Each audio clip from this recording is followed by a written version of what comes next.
Play you see, beginning with added reality. We call it Master and Servants. We call it Master and Servants. It's time. Let's play Master and Servants. Come on. What is it you pray for? Master and Servants. And we're here. Hello, everybody. How's my slideshow? Is it good? It's good this week. Maybe it was an update. Don't know. Are you there, Mr. Wilson? Where are you? You're muted. You have to unmute. Unmute. I forgot about that. I command you to unmute yourself.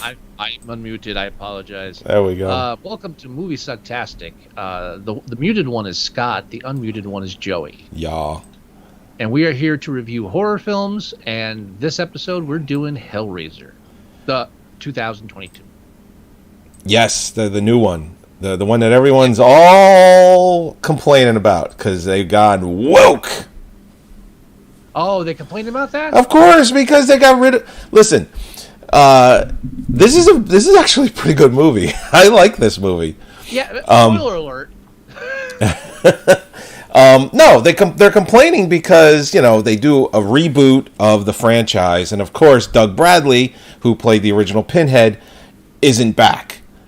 So they're unhappy about it because they figure, oh wow, we actually are getting a good Hellraiser film after how many sequels where they didn't get Doug Bradley for like the last two, and they just said, you know what, he doesn't want to do it anymore because these scripts are absolute dumpster fires, and who could blame them?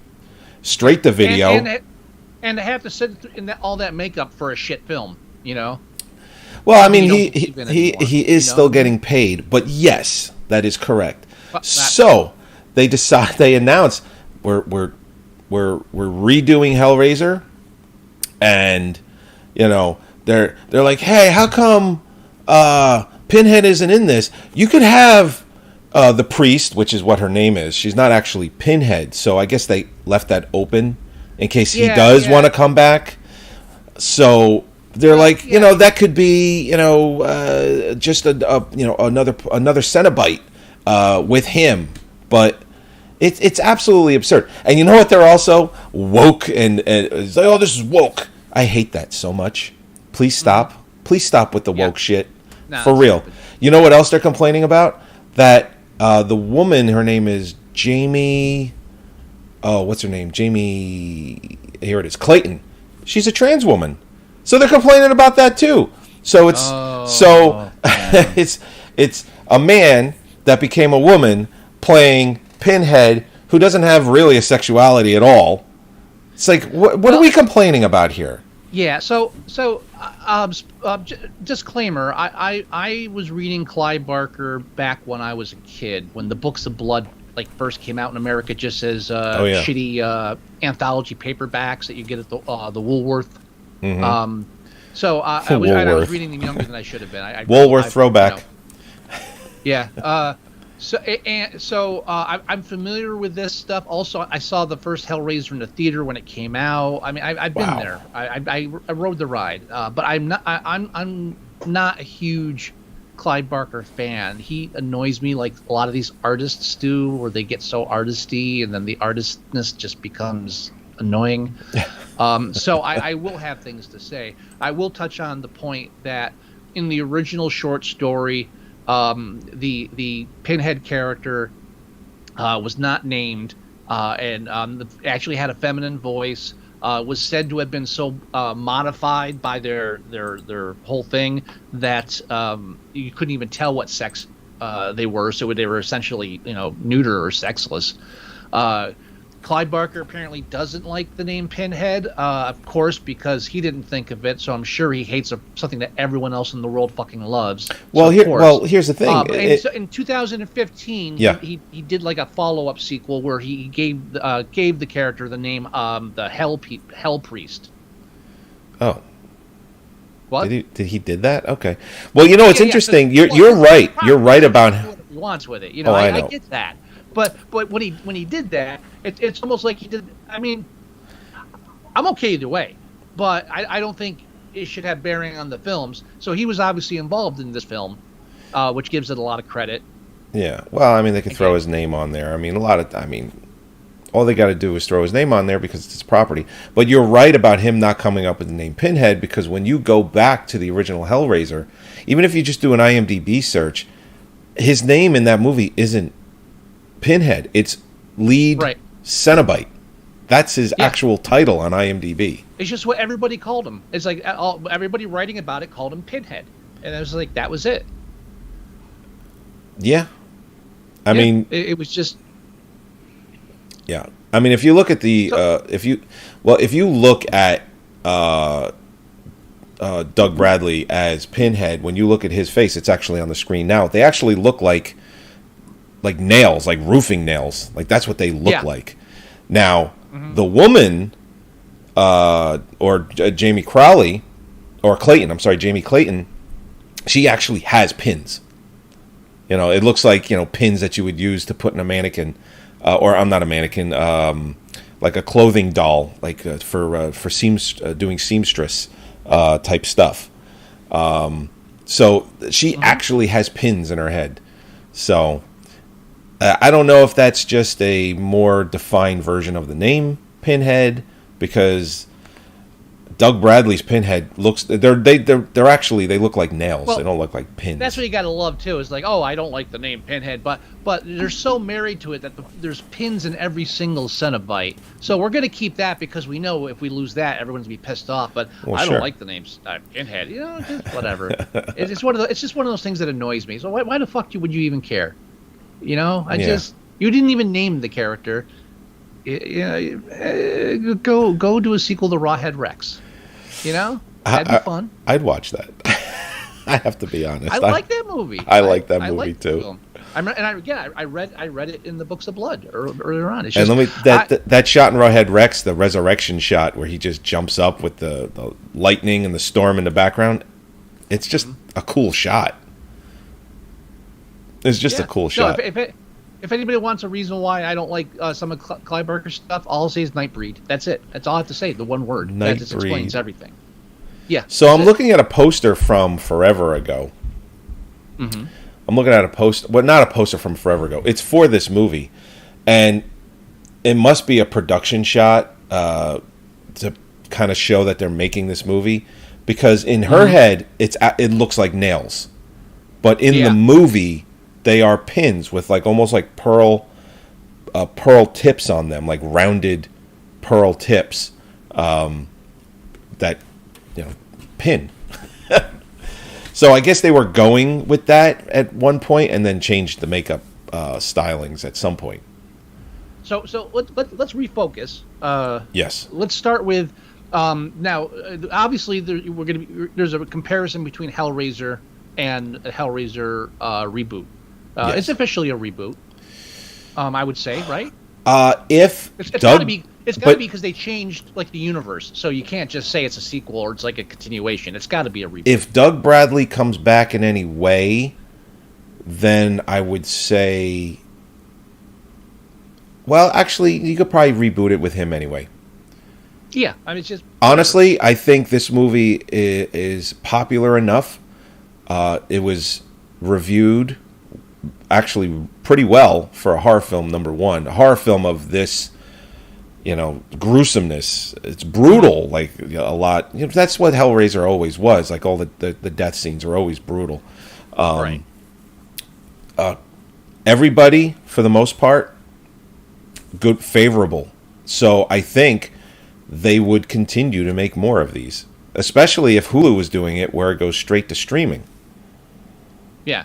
So, I mean, they did the same thing with Prey. They're trying to do with Amazon what Amazon and Netflix are doing, where it's got a limited theatrical run, but you could watch it in the comfort of your own home. Right. So that's what they're trying to do, and they've got 2 movies that they've done it with and have done well with. So good on them. Yeah. So the original Hellraiser, to be very, very brief, is about a young girl with a dysfunctional family. Her father's remarried to a slut, and Yeah. they move into her uncle's house. He's disappeared, and it turns out he's disappeared because he was an explorer in the further regions of experience, and he had found the lament configuration, and torn apart by the Hellraisers. Yeah, but they move into the skinned house. alive. Yes, Almost yes. like down to the bone for the most So part. the basic plot of the film is the girl finds the box. Meanwhile, the slut wife who had an affair with the brother, inadvertently brings him back to life in the attic, and then she starts killing homeless people, so their blood will. Doesn't make much sense. You have to really. feed the box. You have to feed the box to but appease she's the not feeding box. Cenobites. She's feeding the floor. She's feeding the floor, and Frank's resurrecting out of the floor. That has nothing to do with the box. Well, actually, you're right.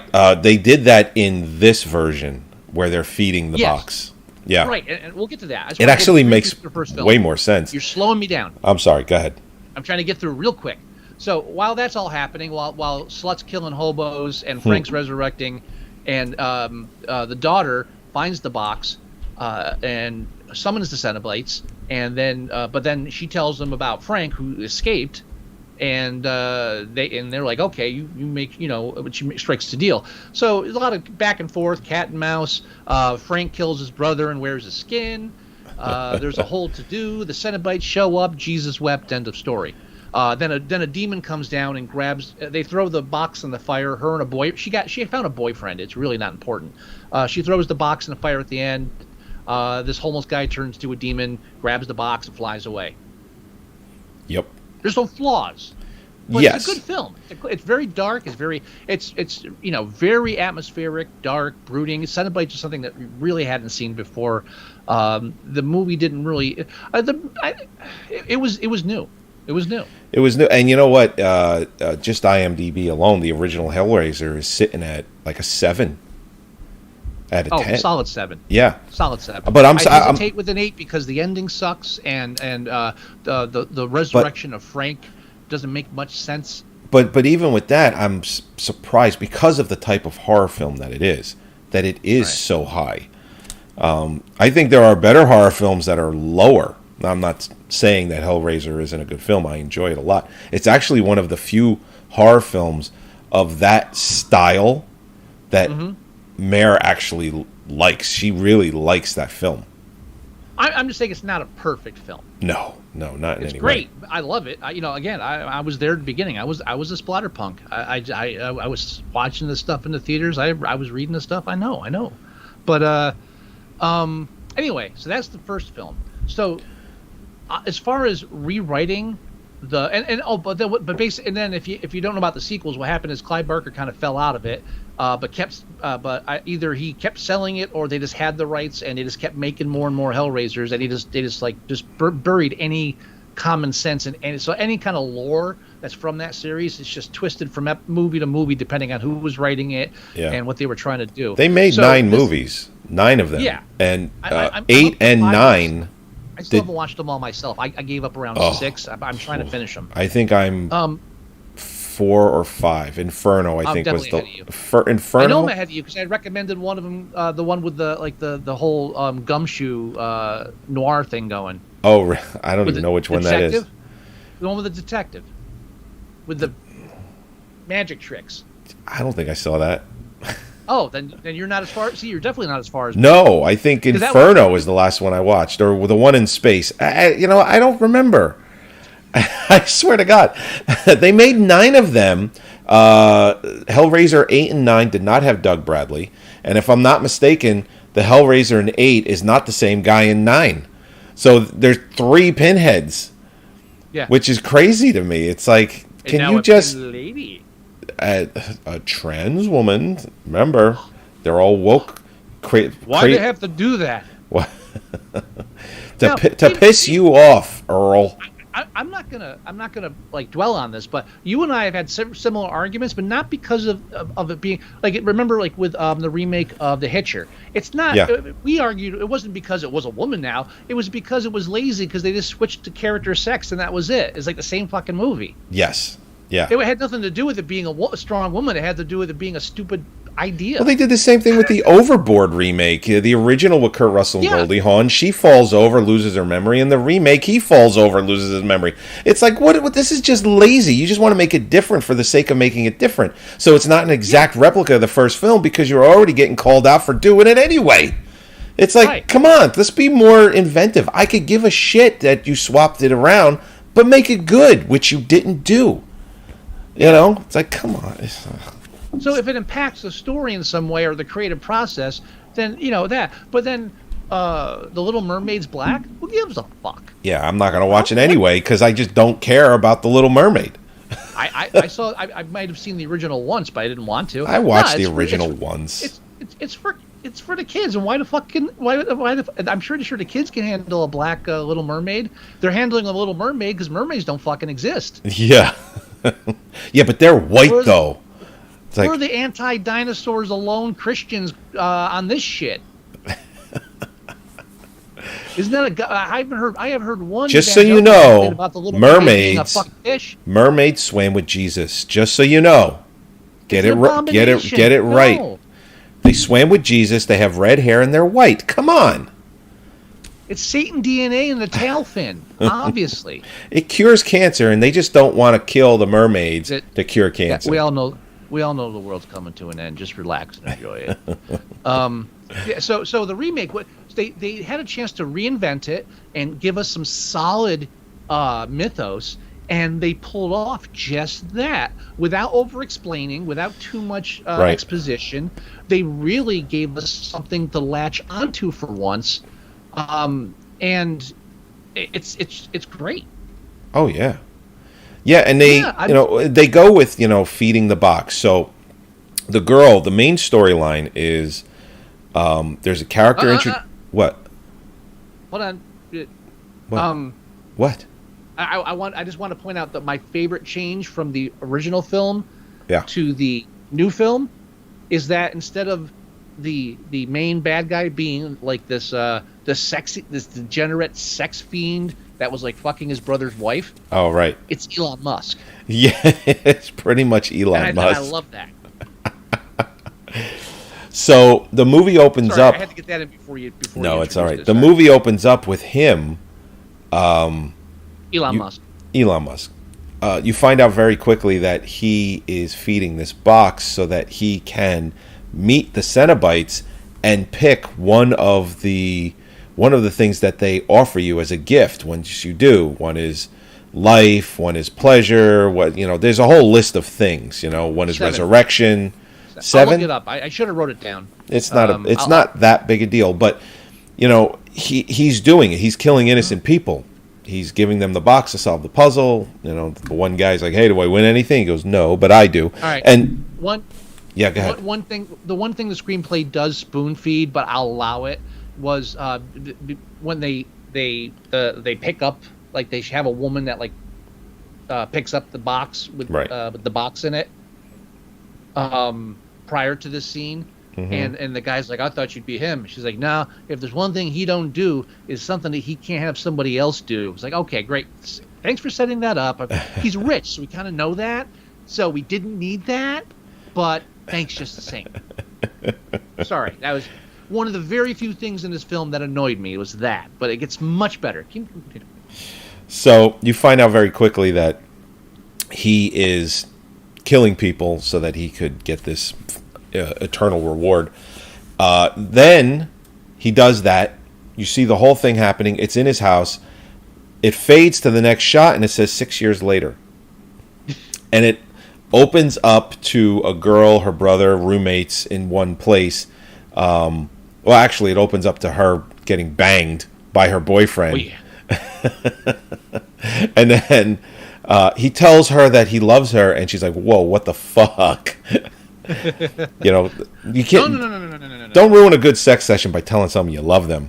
So we've already got a strong female lead that's breaking the typical tropes Right. of the the girlfriend who's just dying to be married and wants that. And no, Right. the film tries very hard. No, she has a break substance some of your abuse more- problem. And Yeah. she's living with her brother, his boyfriend, and their friend, a girl named Nora. And she's clean and sober for 6 months, but obviously she's got issues big time. So the brother doesn't approve of the boyfriend because he's also a recovering addict, and he just feels that he's just going to lead her down the wrong path, which, by the way, he does by going to steal a box that has this in it. And he delivers paintings and stuff like that, and he remembers the key code to get into this place, and he's like, we can make some quick money, fresh start. He woos her with this, and of course she's in. So they go and they do that. She's fascinated by it. But this is just like Prey, where they really give us more depth to the character's decision making. So we have this conflict with the brother, where she's not being trusted, but at the same time, she feels like she can't be her own person. So it's like on the one, so it makes sense that she's doing these rebellious things. It's not just like it actually works. You understand the characters, Right. So she goes out and she does that, and it comes back drunk, and the brother kicks her out because he's tired of trying to protect her. Of course, he's being extremely emotional about the situation. Was that directed towards me? What? Did you even know you did it? Do what? You use your middle finger to lift your glasses. Oh yeah, because I'm an adult. You don't do that at work, I hope. Yeah, but I'm facing the wall when I do it at work. Oh, okay. I just hope you're not like in a meeting. It's like, yes, I have those reports for you as you fix your glasses. Anyway, I do that at a meeting at work. It's on purpose. okay. Yeah, thank you, Steve. Yeah, okay. Did you get those TPS No, yeah, sorry, reports, didn't mean to Bill? distract you. No. So she's fascinated by this. He kicks her out. She takes the box with her. Gets high. The brother feels bad. Goes to find her. She's almost on the brink of ODing. He sees this box next to her, picks it up to get it out of the way, and it stabs his hand. Right. And Now, the box has I wanna been mention- fed with the first person. Right. Now, I love what they've done with the box. First of all, now this wasn't really apparent in the first film. I don't think the first film all it really did was like do that thing where it kind of turns so all the angles are out, Right. And then it never really became something different. In the other sequels, we're not even talking about those. So in this one, the box actually changes for each stage it's in up until the seventh stage. It's a process. It's like a summoning process. Right. See, that I get. So it's like they took a magic ritual and put it into a device. I understand now, and they lay it out later that at the seventh, whoever possesses the configuration in its seventh, or the box in its seventh configuration, they get they get rewarded. They get to choose what their reward is. Right. Which is why that millionaire was having other people do it, because he just has to be holding the seventh one. He doesn't have to actually give his own blood. But what I like about it is the knife that comes out, kind of cool. What I like that they added was the toxin that subdues the people, and I think also opens the doorway to the other dimension. Oh, sure. It's like an acid trip. Yeah, I mean, and they handle it the same way they did in the first film. It's kind of an almost like with the walls opening and like with the ground shifts. But the fact that it has to happen when the box moves and when blood is inserted into it, but at the same time the box infects the person with this ritualistic stuff. I thought it was a great addition, and especially works with. And I like the fact that we're dealing with former drug addicts or drug addicts, because this Hellraiser was about addiction. It was sexual addiction or addiction to anything else to that extreme. It's about pushing your body beyond the limits, chemical, physical, whatever. So I like that aspect of it. It's just, man, sorry, continue. One of my favorite shots in the film is Nora when she's when they're in the house, they follow her to the house because that's where she goes. She feels that she's going to be able to find her brother at this house, the billionaire's house. So they follow her there, and Nora, she finds like this secret passage because she's playing with switches and doors open, music plays loud. It's all kinds of things. The whole house is automated. By the way, millionaire home. Don't flip random switches. That's never going to end well for anybody. No. So she finds it works this okay in this case, but no, don't be flipping. She finds this secret passageway and goes down it, and of course, there's something in there. You find out later on that it's the billionaire, but there's something in there that stabs her with the box, feeding the box another time. But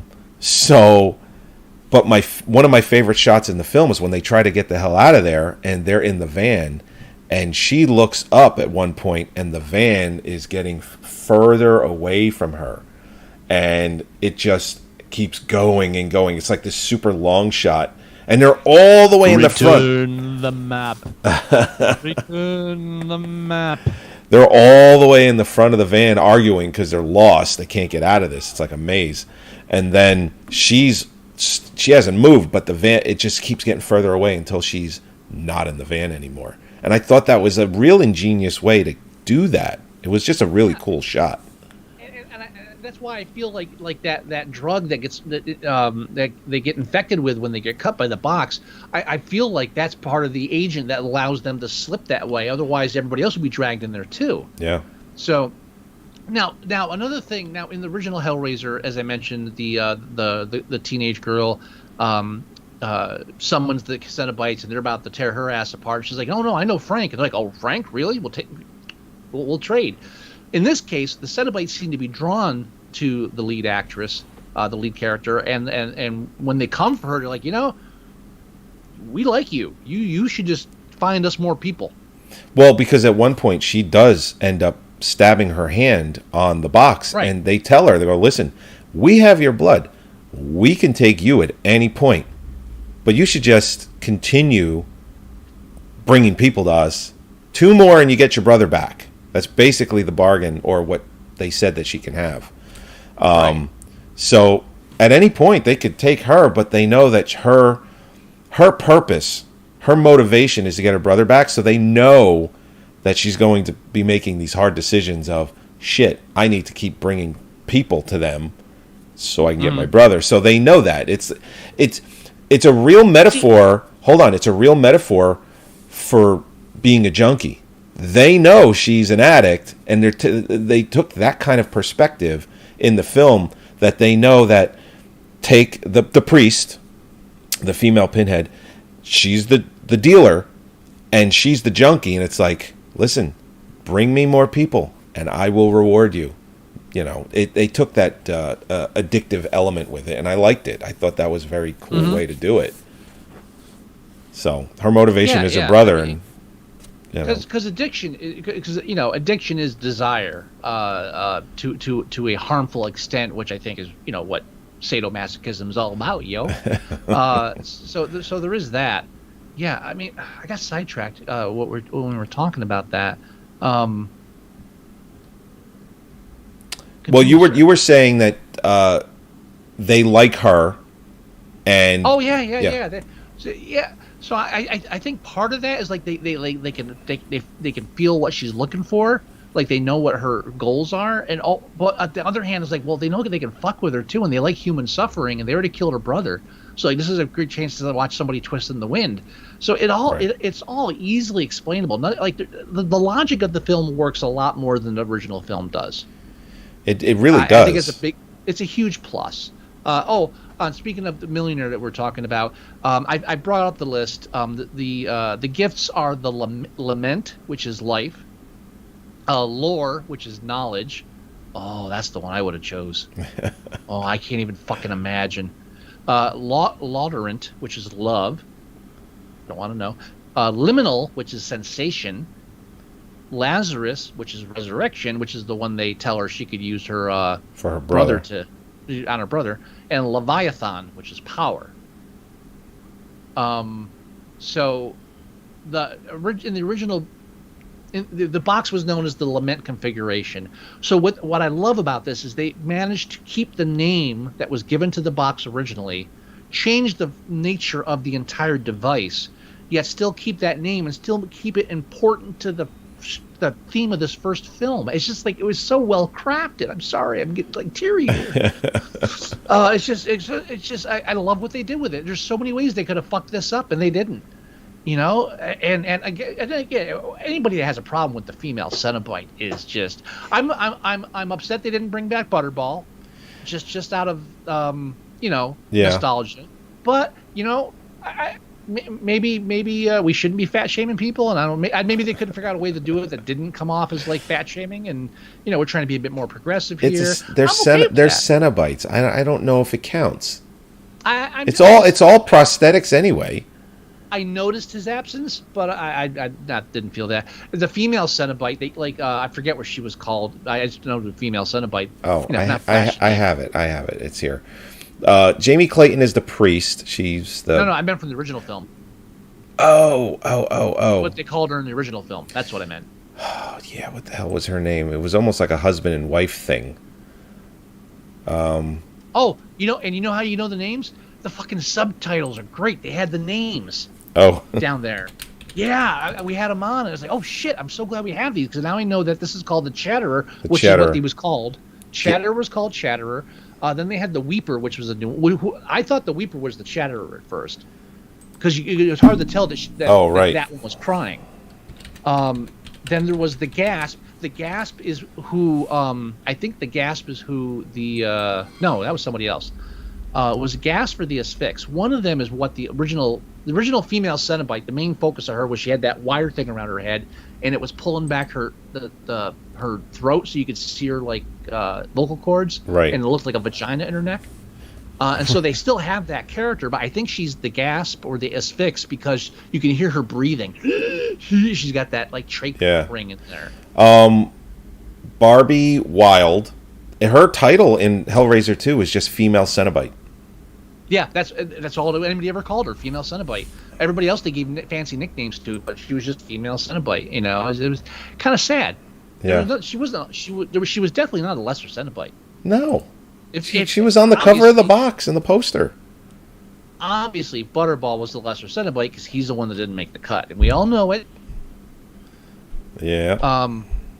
Yeah, but and I loved how they abandoned the leather and actually made their skin the outfit. Oh right, yeah. You know, at first I thought it was like a bone exoskeleton. I was like, I'm okay with that, but then it was like skin. It's like, that makes more sense. Yeah. Now, so this film has a few nods to the other films. I think you can kind of say that, right? Yes. Oh yeah, Joe? for sure. Oh, I'm sorry. I lost you. No. Well, I mean, because they didn't bring back the whole phrase, but they did bring back. Did they say explorers? They didn't say. No, the phrase they brought back was, "We have such wonderful things to show you." We have such things. Yeah, they didn't bring back that line. For the regions of experience. Yeah. And I was waiting for demons to some, angels to others, but no. But that was implied. We knew that. Yeah, well, it's a Doug Bradley thing. They'll bring him back to say it if they bring him back.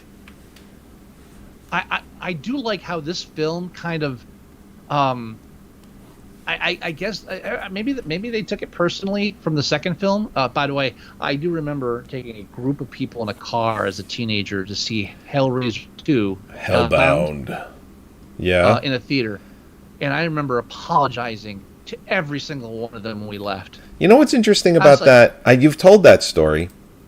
You've told that story, where you've apologized and whatnot. But Hellraiser, the first one, is like a 6.9 or a 7.0. But Hellraiser 2 is like a 6.4, 6.5. It's not that much less. Fucking stupid. Yeah, I have a lot of problems with it, not just because it's a bad film, but also because it abandons a lot of shit from the first film. It's like when they immediately jump off the logic train. And the two big things was, one, okay, so now the chick from the first film's back, and now they're feeding blood into a mattress because the psychiatrist is fucking stupid. that was like, all right, why the fuck is killing homeless people, and why is he killing homeless people or crazy people on a mattress for this chick? Actually, it was crazy people because he's a psychiatrist. It was like a Dr. Seward thing, but worse, maybe more like Reanimator. But so like the mattress brings her back because that's the mattress she died on. So none of this makes any fucking sense with the blood shit. And then at the end, this one doctor just wanders into Cenobite land, becomes the head Cenobite, and kills all the other ones. Pinhead and everybody, kills them all. And that was the one that pissed off all the Hellraiser fans. Like, what the fuck? He killed Pinhead. What the fuck? And for me, it was like so much more. Right. But so what I love is that they I feel like they felt like they had to make amends for the second film, I guess, or they thought it was a cool idea but was done wrong.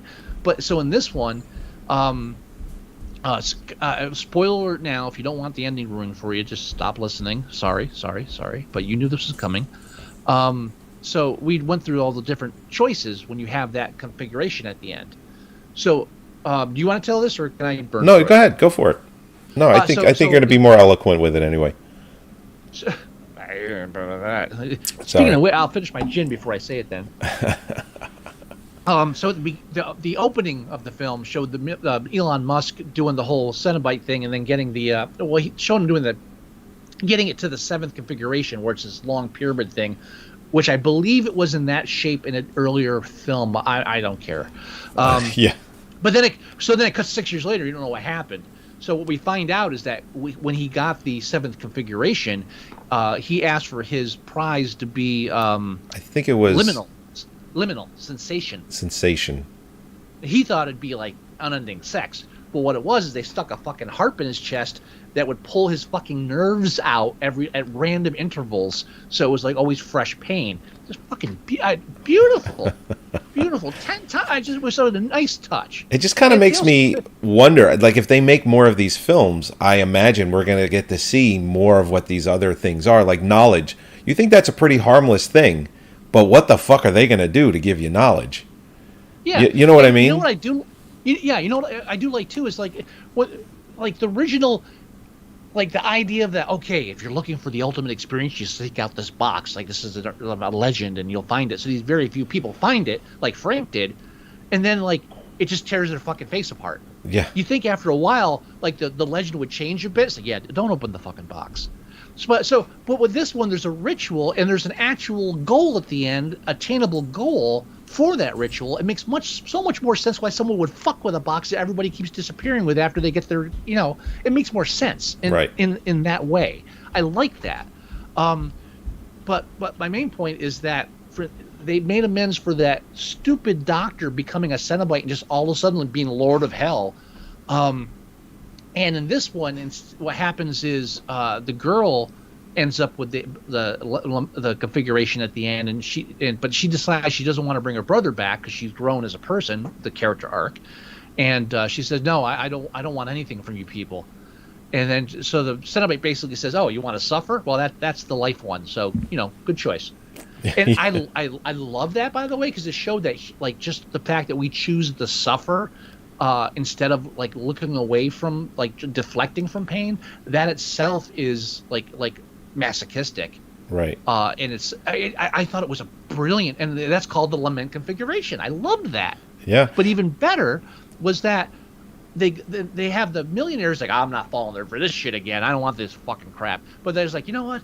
We're gonna. You're not happy with. You weren't happy with the harp. We're gonna give you the power one. Yeah, that you're all about the Leviathan, I think. So he ends up ascending, and they turn him into a Cenobite. Yeah, and he's like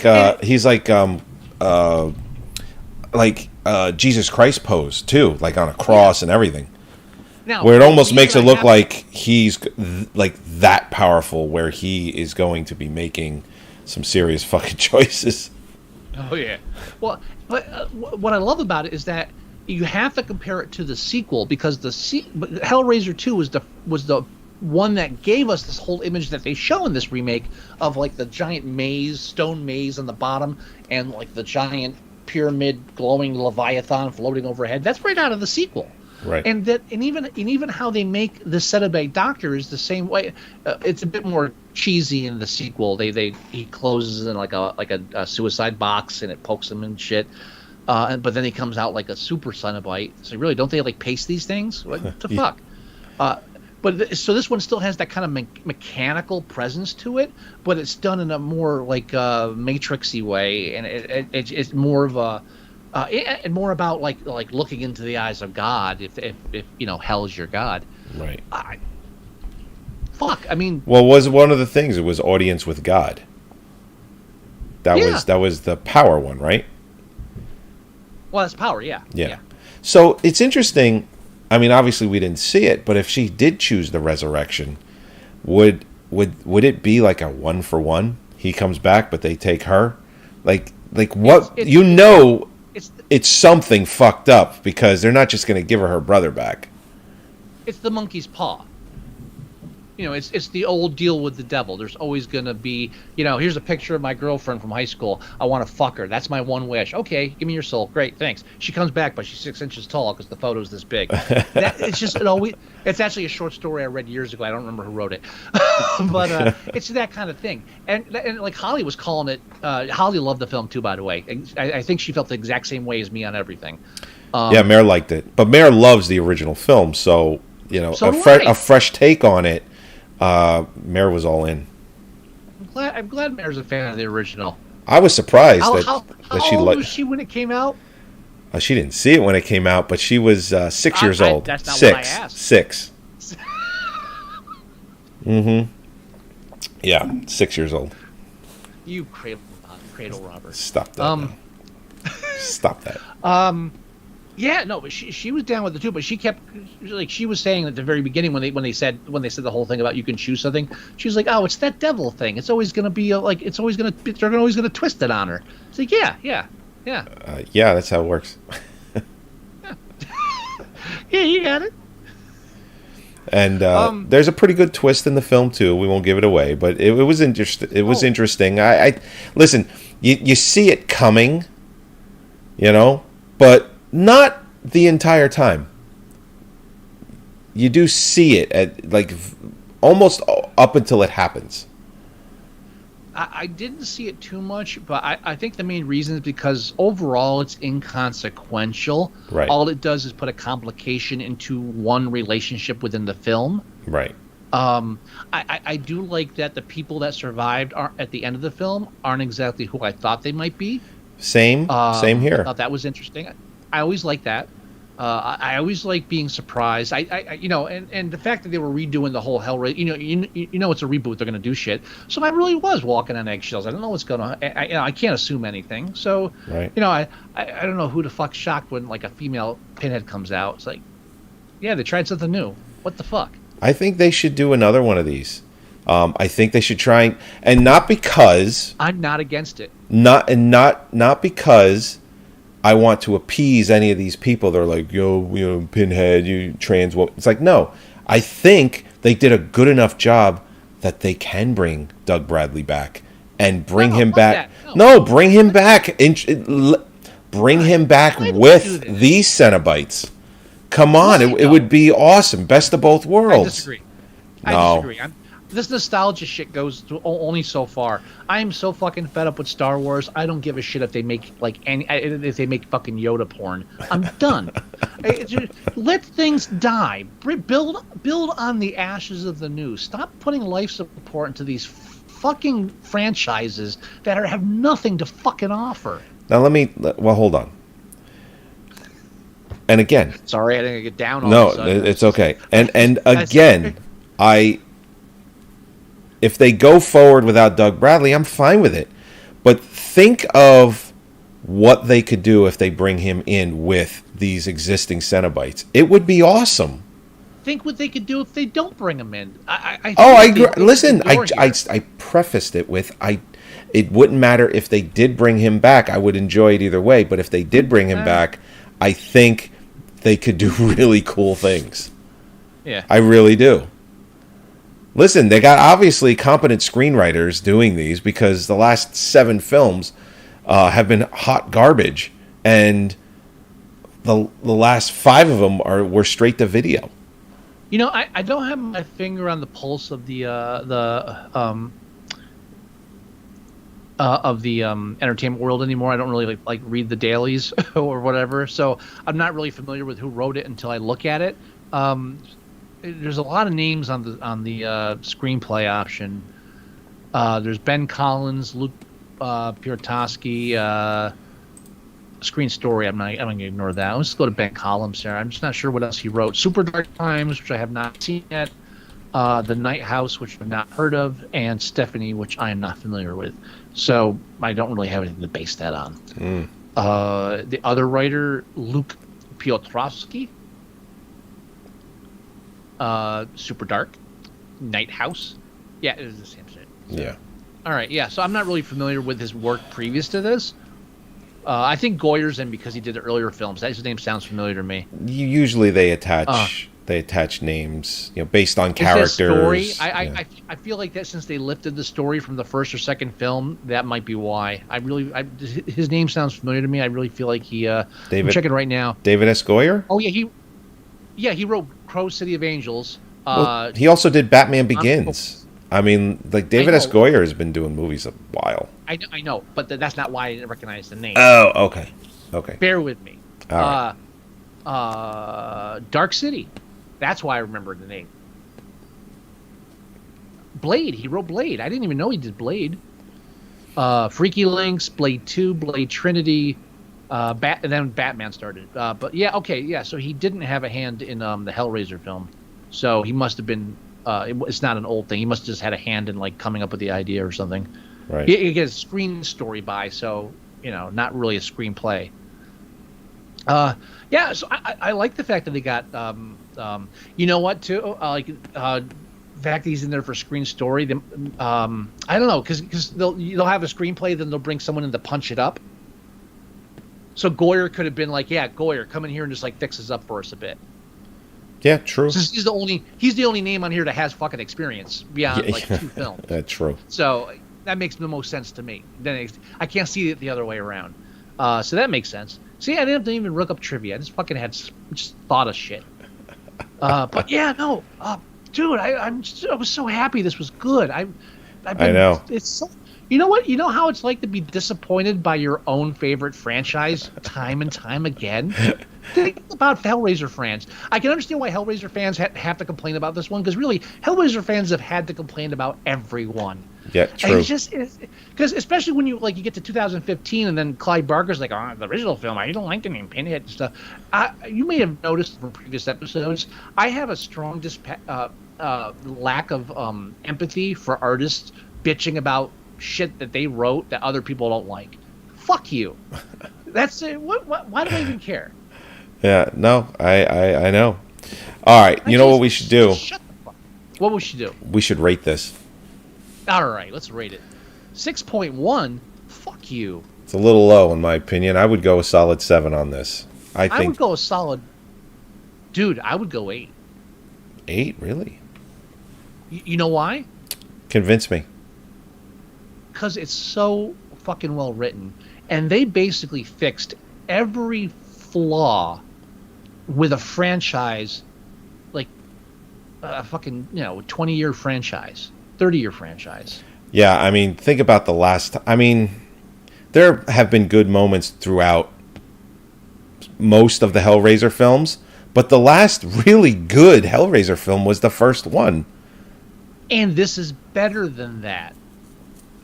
Hands down, and I defy anyone to argue otherwise. And this is coming from someone who loves the first film, but it's got flaws. This film fixes those flaws tremendously, and flaws that go beyond low budget or lack of special effects. We're not talking about that shit. We're talking about story and structure. This fixes a lot of flaw. If the original Hellraiser is a 7, I think this one deserves an 8. All right. You've convinced me. 8. Fucking A. Rate that bitch. All right, I want to see what this looks like here. Oh, what's the demographic? Is it a horseshoe? It's not a horseshoe because it's got feet at the end. This is one of those. It does your normal peak in the middle, but then at the end is the highest in the middle is 7 stars at 23%. Right. And then it goes down, but then it jumps up at number 10 and number 1. Number one is 5% of the like number one is 5.5% of voters. Yeah. Number two is 2.5, so there's a huge drop off. Same thing. Number 10 is 7.2, but there's a huge drop off to 9.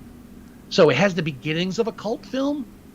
Normally, for my idea of a cult film, the horseshoe would be 10 and 1 would be the highest, and the middle would be the lowest. Gotcha. Because cult films, you either love them or hate them. Everything else is the other way. It's like, everybody's kind of halfway. It's all boring. But this one has the makings of a cult film, and I agree with that 100%. See, the statistics don't lie. All right. Wait, hang on. Yeah. Hold on. I get lowest demographic. I'm ignoring all. We're just going male and female. Lowest demographic is males over 45. They just don't get it. I'm over 45. Well, wait a minute. No, that's our demographic. No, these are the people that are mad that they got a trans woman to be the lead, Cenobite. Ah, that's why that's it's so low. Yes. There you go. Fucking the MAGA influence. Yeah. All right, highest demographic. Oh, and by the way, so that was 1,889 males over the age of 45, 5.8 average. Highest demographic, females under 18, 1 vote. Yeah. 8.0. There was one fucking cool teenage girl out there that somebody is going to be very lucky to date. Well, it is an R-rated film, so it's technically kids under the age of 18 shouldn't be reviewing this until it's available at home. I get that. True. So actually, if you look at the 18 and under, you've got one teenage girl who, this doesn't make any sense. So they have females, males, and then all. Females, 1 voted it, average 8 point. So 1 gave 8 stars. Males, there's 4 with an average of 7.5. These kids have to get together. All is 6. Well, where's the other one? That's what I'm saying. There's one missing. Yeah. That's 7.2. So whoever that 6th one was, it dropped the average below the 7.5 average. So All right. I don't know what's going on there. Now, as far as what we're going to review next week, I know Halloween Ends comes out tomorrow. We should probably put that up. I'm dying to see that. We should probably do that next week. We don't know yet. We're going to try and do 2 next week. All right. If anything, we'll do 1, of course. We just don't know what it is. We're going to try and make it Halloween Ends. I'm going to ask you this. If you would, as far as like remakes, reboots, sequels, whatever, horror films, and whatever, Hellraiser remake compared to the Halloween reboot, the current one, which one's better? You mean the first Halloween compared to this Hellraiser? Because they've already made 2 Halloween. They've got count them both. Count them both. We're the just talking first general. Yeah. Compare those to the Hellraiser reboot. Which one's better done? Done better. I mean, they're both really well done. I mean, Hellraiser, hands down. Come on, don't give me any shit. Listen. They're 2 different movies too.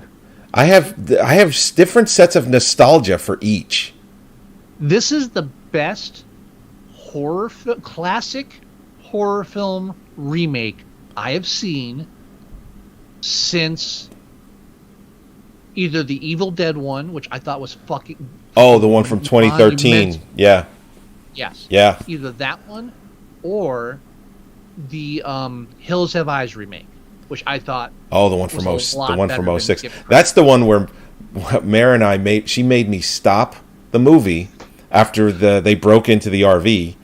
Yeah. She made me stop the movie, look around the apartment, go outside, make sure there weren't hill people, and this is on a Saturday at 11 in the morning. Like that's how much that affected her, that movie. You know, I never got around to seeing that. Again, it's like when I grew up, I was too young when it came out, and then it's like one of the things you hear about. So you're just like, okay, it's an old film, whatever. So when I finally got around to seeing it in like my 20s or early 30s even, I mean, it was a while. And when I finally got around to watching it, I was like, okay, this cheesy old fucking Texas Chainsaw. I saw Chainsaw, I know this shit. And such a, like, fuck Ty West if he thinks he knows what a slow burn is. The first half hour of that film, you're just like clawing at your face. What the fuck is going on? Nothing is happening. That's them driving around. And then in like 5 minutes, it just goes from 0 to oh my fucking god. And the remake captured that same feeling. Yeah. And I thought they did, and I thought they really improved on, like, they went a lot better than the furry loincloths. Yeah. When they burn the father alive, that scene goes on for a while. Spoiler alert. Yeah. Yeah. Spoiler alert or not, when you watch it, you're not going to be mad I spoiled it. I could just, I see myself now watching the remake, like sitting there, and I can see the thought bubble over my head. I really hope they still burn the father alive. You know? But I'm sorry, I trailed off, but Hellraiser just fucking rocks. Yeah, if we can do Halloween, we will. But let's have a backup. Let's say it right now. Well, we don't have to decide now. You don't want to? All right, fine, fuck you then. No, I'm just saying, that way we don't have to commit to it if we change our minds, if something better comes along. I know Halloween Ends comes out tomorrow, and obviously it's new, so having a new review would be good, but I have also said that we may not do that. But we will do it this month. That's a guarantee. There's just no way we're not going to review it. Well, tell you what, we were supposed to review the Munsters this week, so let's just say no matter what, we'll review the Munsters next week. And if we can squeeze Halloween Ends or another film, we will. Yeah, so let's do that. Yeah, we'll do that. It's Munsters definitely down the line, and also I'm bringing on guest reviewers for some of these Halloween episodes. I put the feelers out today, but I waited too late in the day, so everybody's like, I'm busy. I have two people that want to sit in on maybe not the Halloween ones, but I have two people that want to sit in and do a podcast with us. I say whenever, the sooner the better. I'm gonna reach out and see if I'm just trying to get someone like to come, like, tap into the microphone with us and review an episode. I just want to get some fresh blood in here and mix things up a little bit and get more of a. You and I have our back and forth, but I hate for it to become formulaic. You know what I mean? You don't listen. You don't kill what works, but I get what you're saying. If it ain't work, don't fix it. That's right. All right. Let me cue in the exit music here. All right, everybody.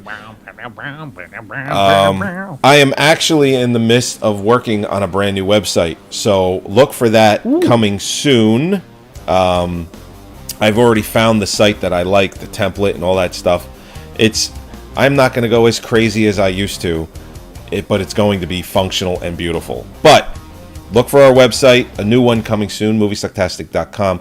You can and will be able to listen or download the show from there.